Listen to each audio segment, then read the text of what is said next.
ഞാനിപ്പോൾ പനമരത്ത് നിന്നും കാപ്പിക്കുന്ന് എന്ന സ്ഥലത്തേക്കാണ് പോയിക്കൊണ്ടിരിക്കുന്നത്.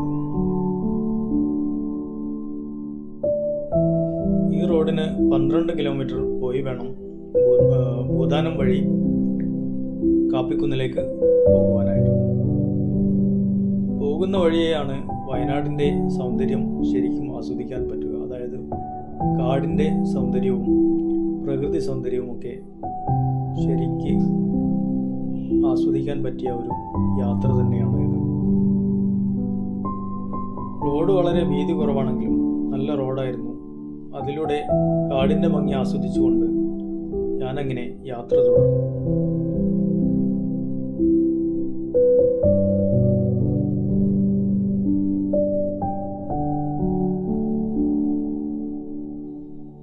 മൃഗങ്ങളൊക്കെയുള്ള സ്ഥലമാണെങ്കിലും എനിക്ക് ഒന്നിനെയും കാണാൻ പറ്റിയില്ല.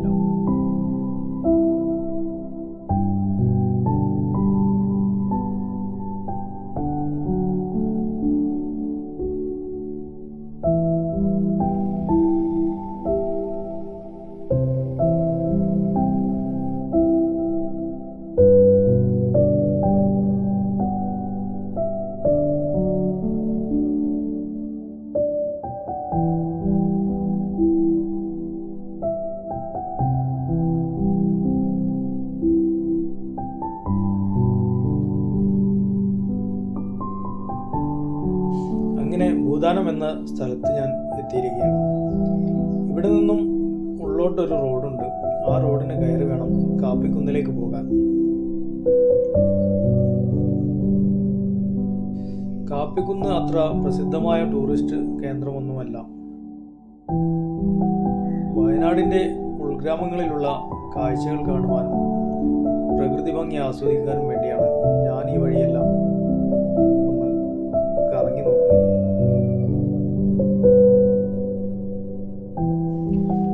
വയനാടിൻ്റെ പ്രകൃതി ഭംഗി ആസ്വദിക്കുവാൻ പറ്റിയ സ്ഥലങ്ങളാണ് ഈ പോയിക്കൊണ്ടിരിക്കുന്നത്.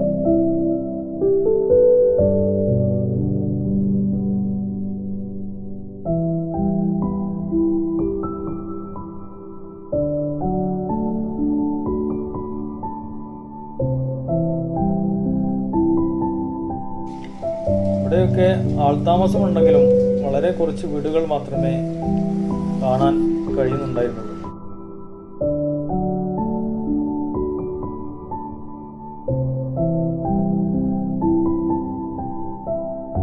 കാപ്പിക്കുന്ന് ക്ഷേത്രത്തിനടുത്ത് നിന്നും താഴേക്കുള്ള ഒരു റോഡ് കാണാൻ പറ്റും.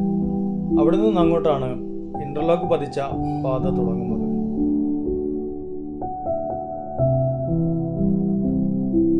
ഇന്ന് യാത്ര തുടങ്ങിയത് മുതൽ നല്ല മഴയായിരുന്നു പോകുന്ന വഴിയിലെല്ലാം.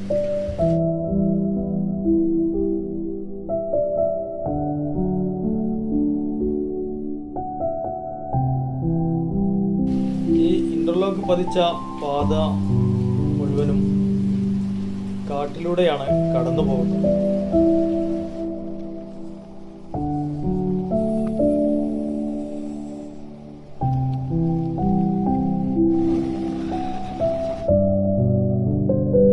ദൂരെ നിന്നും ഒരു ബസ് വരുന്നത് കാണുന്നുണ്ടായിരുന്നു.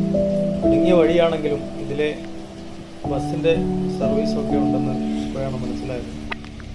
ബസ്സിന് പോകാൻ വേണ്ടി ഞാൻ എൻ്റെ വണ്ടി ഒതുക്കി നിർത്തി.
കാടിൻ്റെ പരിധി ഇവിടെ അവസാനിക്കുകയാണ്.